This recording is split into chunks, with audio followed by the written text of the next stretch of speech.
से मैं ये कहूंगा, कभी भी एहसास कमतरी के शिकार ना हो। दुनिया अगर तुम्हें कम नजरों से देखती है तो ये इनकी बदकिस्मती है, उनके आंखों पर गलत चश्मा लगा है। आप अपनी इज्जत इनकी आंखों में मत देखो, जाओ दरबार मुस्तफा में जाकर देखो।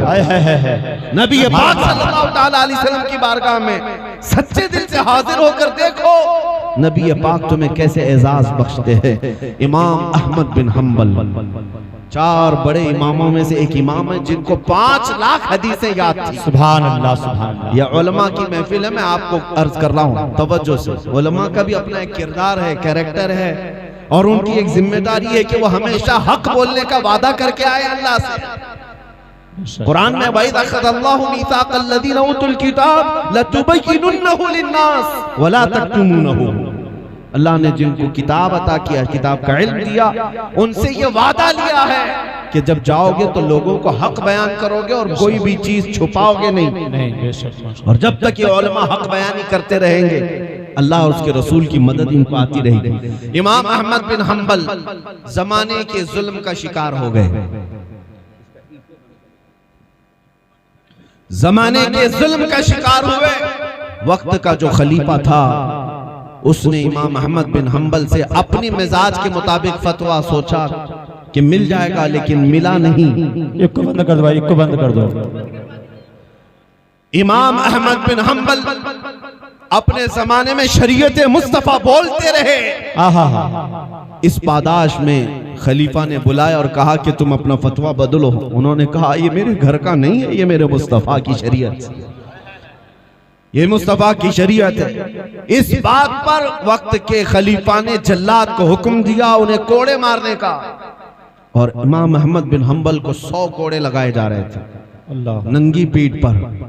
उलमा क्या समझते हैं कि हम सिर्फ हलवा पराठा खा करके दीन की खिदमत कर लेंगे?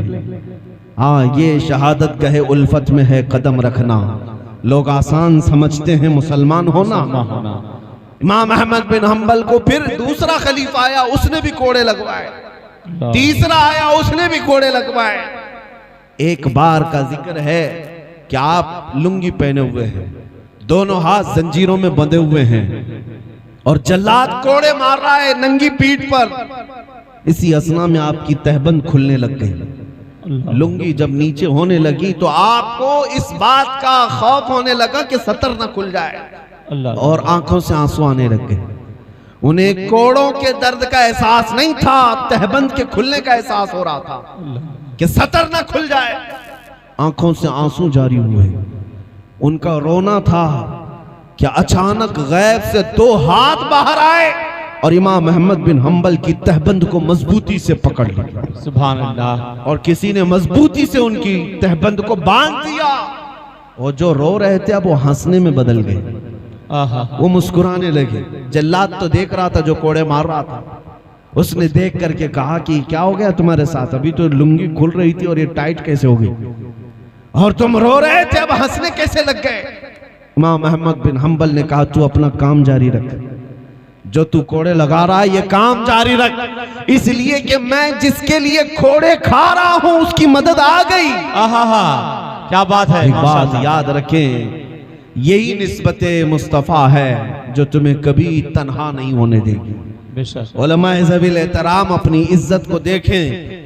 इज्जत हमारी गाड़ी बंगले कुर्सियों में ही नहीं रखी गई है। नबी पाक सल्लल्लाहु ताला अलैहि वसल्लम की निस्बत से अल्लाह ने बहुत मुमताज किया है, और अल्लाह दुनिया भी अता किया हलाल तरीके से, तो फबीहा नहीं है तो कोई हर्ज नहीं। तुम्हारा सारा हिस्सा आखिरत में रखा गया है, आखिरत में रखा गया है। और मैं ये कहना चाहता हूँ, आज ये जलसा है दारुल उलूम का, अल्लाह हमारे यहाँ से ऐसे उलमा अता करे, ऐसे उलमा अता करे जो कौम को हक बयानी से मेरे मुस्तफ़ा की गुलामी में ले आए। आमीन। अज़ीज़ान गिरामी वक़ार, एक बात याद रखना कि तुम भी उलमा से दूर ना हो, इसलिए कि जालिमों का यही हर जमाने में प्लान रहा है कि लोग दीन से दूर कैसे हो सकते हैं। पता है, यहाँ की एक कट्टरवाद तंजीम हमारे इंडिया की स्पेन गई थी। ये क्या तरीका है? अगर आप थक गए हैं तो मैं खत्म कर देता हूं। तो सुनने का मिजाज इस तरह नहीं होता, ये महफिल रसूल है, इसका अदब ऐसे हो, आपका तसव्वुर ये होना चाहिए। मैं बताता हूँ तसव्वुर कैसा हो जलसे में बैठने का।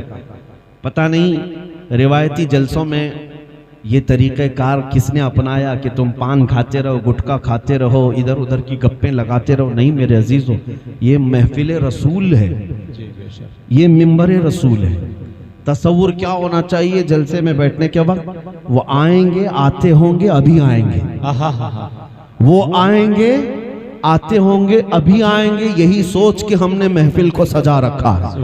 और हवा का मौसम बता रहा है वो जुल्फ अपनी लहरा रहे हैं, सवारी तैबा से चल पड़ी है, हुजूर तशरीफ ला रहे हैं। सुभान अल्लाह। इस तसव्वुर के साथ बैठो, तुम्हारे दिल में भी अदब हो और जिस्म में भी अदब हो। बहरहाल एक बार दुरूद पाक पढ़ें। अल्लाहुम्मा सल्ली अला सय्यिदिना शफ़ीना अल्लाहुम्मा सल्लि व सल्लिम अला सय्यिदिना मुहम्मद व आलिहि व अस्हाबिहि व बारिक व सल्लिम सलातन दाइमतन सरमदन अबदा। यही चीज तो खराब किया जा रही है ना। एक पानी की बोतल पर पूरा पूरा उधर तुम मुतवज्जो हो जाओगे तो कल को ये पार्टियां जो बोलती हैं हम 100 रुपये में इनको अपनी पार्टी में ले लेंगे, 200 में वो पार्टी वाला ले लेगा। गुलामाने मुस्तफ़ा की ये कैफियत नहीं होनी चाहिए। गुलामाने मुस्तफ़ा की कैफियत ये होनी चाहिए, दुनिया तुम्हें क्या तुम्हारी जूतियों को भी ना खरीद सके।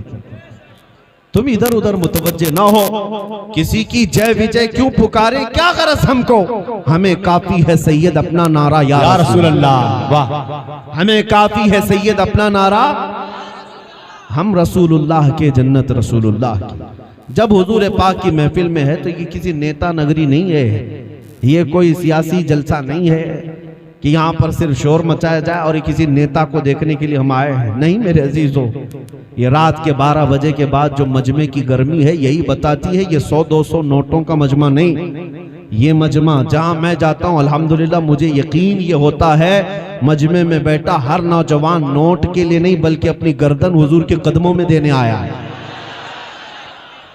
क्या यह हकीकत है या नहीं? हाँ, अपनी हर चीज मेरे मुस्तफ़ा के कदमों में कुर्बान करने की गरज से हम रात को आते हैं।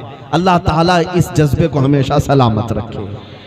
मैं जो बात अर्ज कर रहा हूं उसको मैं कंप्लीट करता हूं। उलमाए ज़वील एहतराम की जो इज्जत है, ये जलसा है, यहां से अल्लाह ताला वो उलमा अता करे आज जिसकी जरूरत है, वरना उन लोगों की तरह नहीं जो स्टेज पर बैठ करके कुछ लोगों को राजी करने के लिए कुछ टुकड़ों के लिए अल्लाह और ओम को मिला दें।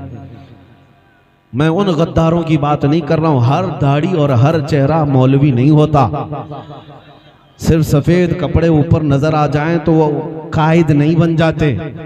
हाँ, कायद बनने के लिए अपने आप को हुजूर की जिंदगी में फना करना होगा, हुजूर के कदमों में फना करो। हाँ, कायद वो है, आओ बरेली की सरजमीन पर ताजु शरिया जैसी शख्सियत है। कायद वो है जो अपने वक्त की अबकरी मुफ्ती आजम हिंद। आज की हुकूमत क्या, इससे सख्त तरीन इमरजेंसी के दौर में जब डिक्टेटरशिप जिसको कहते हैं, डिक्टेटराना निजाम कायम था।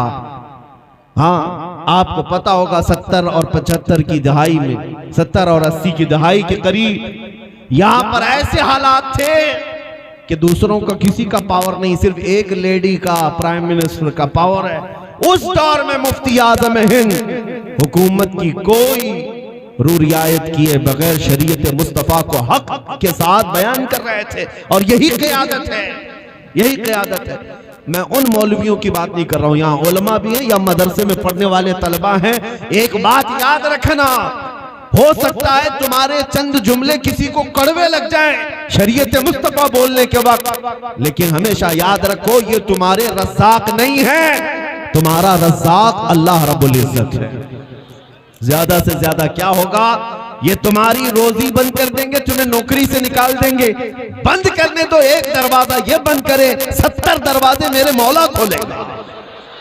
अल्लाह करीम की बारगाह में यकीन रखें, वो रज़्ज़ाक़ हकीकी है, लेकिन हक बात बोलना ना छोड़ें। इज्जत इसी में है। इसलिए कि हमने मशहूर कौल ये सुना है, तलवे छाटने वालों की तारीख नहीं लिखी जाती, बातिल से टकराने वालों की तारीख लिखी जाती है। आप अपनी हैसियत मत देखें कि आप क्या हैं, आपके पास ताकत कितनी है ये कभी मत देखना। आवाज उठाना तुम्हारा काम, हर गली कूचे तक पहुंचाना ये मेरे मौला की शान है।